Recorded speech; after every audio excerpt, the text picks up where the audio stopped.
So exhibition was part of this, or kind of like a final part of this project, Oppositional Looks in Belgrade, and it came a couple of days after the photography workshops.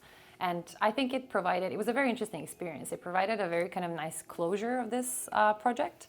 And so basically we had two parts of this exhibition. One was involving the images that we created during the workshop. So we did photo walks. So we walked around Belgrade and people were free to kind of explore the scenery, if anything, with the photography, right?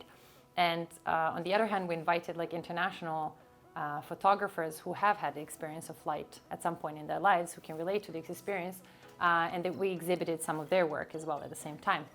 And I think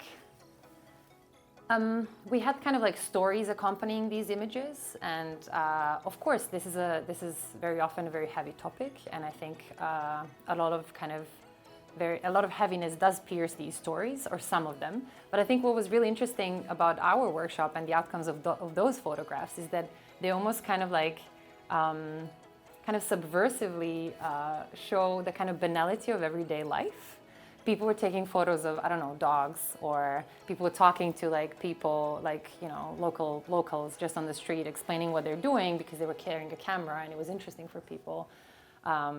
So they were just taking portraits of random people sometimes. I don't know, there was like pictures of like garbage cans, or, you know, so it was very much like street photography of any sort. People taking photos of already existing street art, so like graffiti and tags.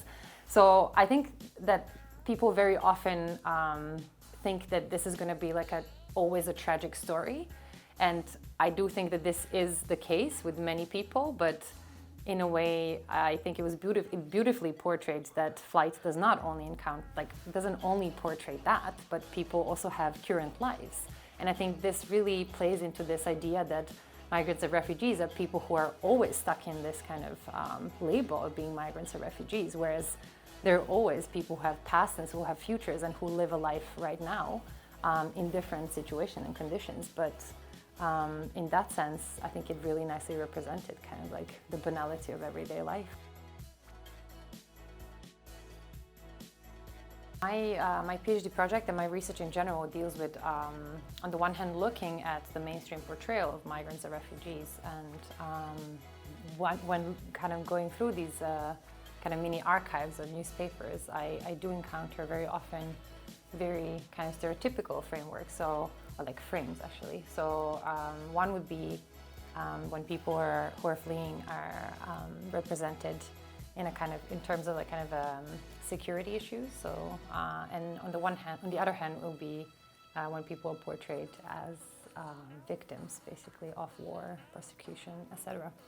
So why we need counter images, in my opinion, is because these are very kind of narrowed down depictions of people in general, especially people fleeing.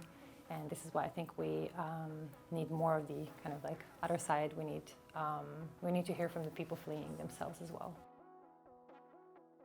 Part of my this, let's say, journey of doing a doctoral degree was also the fact that I got very stuck when I realized that doing research very often just limits us to just kind of doing research and I think that we very often are stuck and unable to kind of envision a different type of future. So these topics can be very heavy, they can be very violent stories. Like you can be hearing a lot of like very violent stories as a researcher. Maybe you've lived them yourself, but it's very hard to kind of envision how can we do it differently. And I think this is one of the aims of this Oppositional Looks project, to together kind of come up with almost kind of like fantasies of the future of how we can differently think about our communities, the inclusion, and how can we differently relate to newcomers, or any newcomer really. So I think that's definitely one of the issues of current state of research in general, not just in sociology. Yeah, that it's very hard to envision kind of a different future. And I do think that activism does play a large role in it. And I know that very often you hear that being an activist and a researcher is kind of like problematic, maybe, because some people argue that that you're not objective towards your data in a way. And I understand the argument partly, but I also disagree to the very large extent because I think that we all have our kind of like political and ethical stances, both in research and in activism. So as long as I'm transparent, and for example, for me personally, I reject the nation state as an entity, and therefore I reject the borders as they are now, and I am pro no border movement. So as long as I'm transparent about that, I think that there is no problem for me doing migration research or like critical border research, because everybody will have kind of a stance in everything they do. So I don't think it's contradictory. I actually think that researchers should be kind of even more encouraged to engage in with their work more actively and kind of more publicly, really.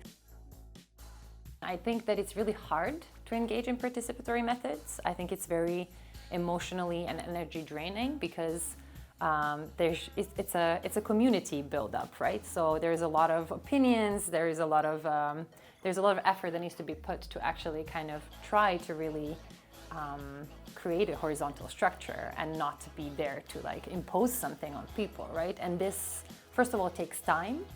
So it took us like definitely 3 or 4 days just to get to know each other before we kind of started working together properly. And I just think that, yeah, research sometimes takes more effort and time, or this type of research does. But I think the benefits are just immense. And I always like to share the story that when we did this kind of exchange round at the end with like everybody like shared their experience and their like kind of impressions. And I think that what came as the kind of very stark from the community of people who do live in Belgrade under the refugee status or as asylum seekers is the kind of normalization of everyday life through this. So people were saying, kind of quote unquote, I feel normal again, we feel normal again. And on the one hand, this was like one of the biggest accomplishments because we became friends in a way. We were just interacting on that level. On the other hand, it's a huge ethical concern because as a researcher or as a like photographer engaged in this project, you come and you go. And I think this is something also we have to think about when engaging in participatory methods, that we have to find ways to kind of stay in touch with people as much as possible. And our group of people that came to Belgrade actually is trying to do that by just going back. So we're constantly trying to raise money and funds in order to kind of continue these workshops. So we're going back, for example, in June this year, and that's the way we try to, tackle that.